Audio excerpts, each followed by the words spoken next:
Oburu.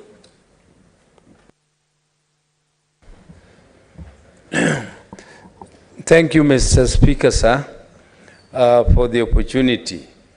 Mr. Speaker, I stand to support this report.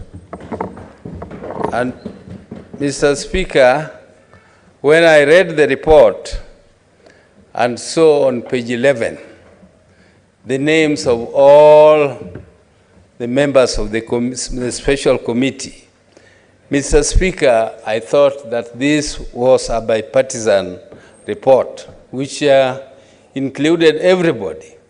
Mr. Speaker, this is because I did not see any appendage of a minority report.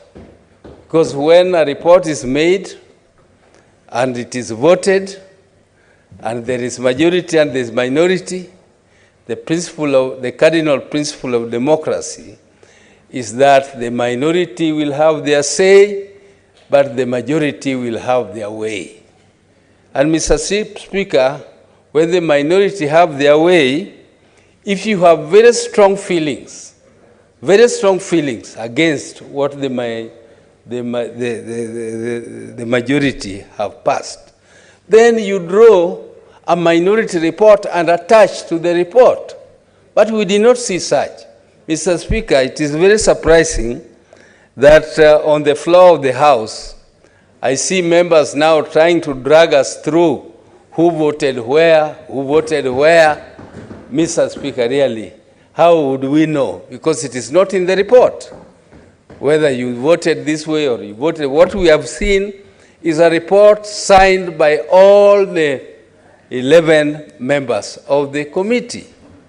Mr. Speaker, this is a very painful process for us as the people of Siaya.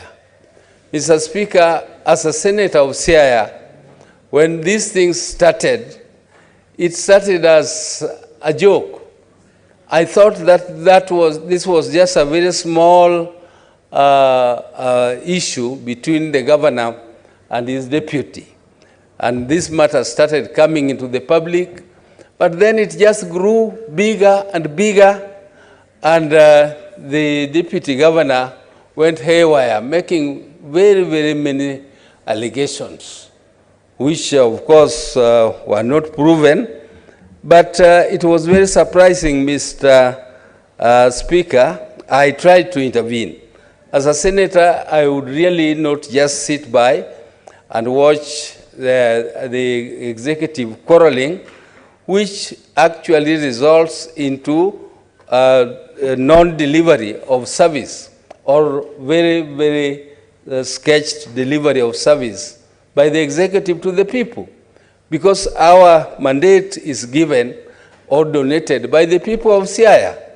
And the people of Siaya expect to get services from the executive of Siaya. And Mr. Speaker, when there is a quarrel between the two giants, or when the two bulls are fighting, Mr. Speaker, it is the grass that suffers. And the grass is the Siaya people. And I'm pleading with the Senate. Mr. Speaker, I'm pleading with the Senate. And if you don't go by the report, the recommendation of this report, it will mean that the deputy governor will go back to his office. And when he goes back to his office, I don't know, Mr. Speaker, what we expect. How you expect the governor to work with the same deputy who has besmirched his name and has done whatever, pulled it through the NAMAD, and this matter is now before us. We are having facts. Mr. Speaker, I don't think there is any bigger offense than being proved to have violated the Constitution of Kenya. I don't know whether there is any bigger offense, and if there is, I don't know. It has yet to be proved to me, but I know in this country, the biggest offense is to violate the Constitution, to contravene, and this has been proved by this committee. Mr. Speaker, I therefore would like to plead with my colleagues that please Siaya people are part and parcel of Kenya. They are shareholders. Don't. Senator Chirange. Thank you, Mr. Speaker, sir, for this opportunity. From the onset, I rise to oppose these reports. Mr. Speaker,